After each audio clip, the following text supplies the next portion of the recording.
जी बिस्मिल्लाहिर्रहमानिर्रहीम। आज हम सफ़र नंबर 7 का तीसरा पैराग्राफ के 1885 में इंडियन नेशनल कांग्रेस की बिना पड़ी।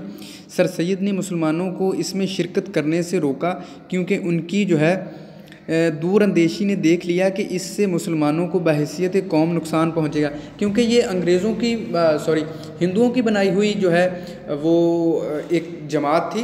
तो हिंदू शुरू से मक्कार कौम रहे हैं, तो उन्होंने कहा कि इस बहाने से हम मुसलमानों को अपने साथ मिला लेते हैं कि हम अंग्रेज़ों को कहें, अंग्रेज़ों की नज़र में ये हो जाएंगे कि मुसलमानों को हम कहेंगे कि जी हम हिंदू और मुसलमान इकट्ठे आपसे आज़ादी चाहते हैं, और जब कोई ऐसा मौका आएगा तो हम मुसलमानों को एज ए कौम जो है दबाकर ख़ुद जो है इक़्तिदार में आ जाएंगे। लेकिन सर सैयद दूरअंदेश आदमी थे, साहिब बसीरत आदमी थे, तो उन्होंने कहा कि अभी तुम इंडियन नेशनल कांग्रेस से दूर रहो।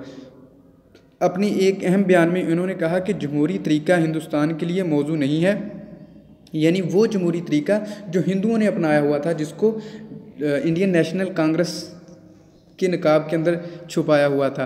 तो ये अमर काबिल गौर है कि सर सैयद के पेश नज़र अंग्रेज़ों की खुशनुदी ना थी बल्कि अपनी कौम की तरक्की थी। वो कहते हैं कुछ लोग उस वक़्त भी, जैसे हमने पहले बात की कि सर सैयद ने जब उनको इंडियन नेशनल कांग्रेस से रोका तो कुछ कम फहम लोगों ने ऐसा भी समझा कि ऐसा है जी कि सर सैयद अंग्रेज़ी नुमाइंदे हैं, इसलिए ये हमें अपनी अलहदा हैसियत मनवाने से रोक रहे हैं। तो हत्ता कि ऐसा नहीं था, ये बिल्कुल भी अंग्रेज़ों के नुमाइंदे या अंग्रेज़ों की खुशनुदी हासिल या अंग्रेज़ों को खुश करना नहीं चाहते थे, बल्कि हकीकत कुछ और थी।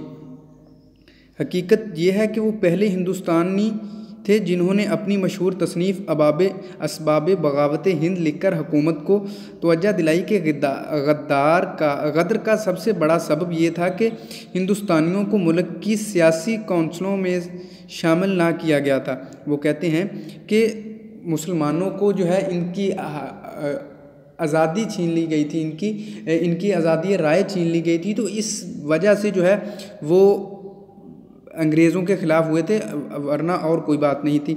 अच्छा, उसके बाद कहते हैं कि फिर 1897 में जब सर सैयद ने इंतकाल फरमाया तो उनकी कौम अपने ख्वाब गिरां से जाग उठी थी। सर सैयद जब इंतकाल कर गए तो वो अपने हिस्से का मुकम्मल काम कर चुके थे। अपनी जो है रूह जो है अपने शागिर्दों में, मुसलमान कौम में वो फूंक चुके थे, जो उनका मकसद था। उनकी वफ़ात के बाद भी ये सिलसिला जारी रहा और मुसलमान जो है आखिरी दम तक तरक्की करते रहे, और बिलाखिर अंग्रेज़ की सोच के मुताबिक सोचने के बाद मक्कारी अंग्रेज़ों की हिंदुओं की सब के सामने आई, और लोगों ने माना इस बात को कि वाक़तन वो मर्द मुजाहिद सर सैयद अहमद ख़ान जो है बिल्कुल सच्ची शख्सियत थे। ठीक है जी, अल्लाह हाफ़िज़।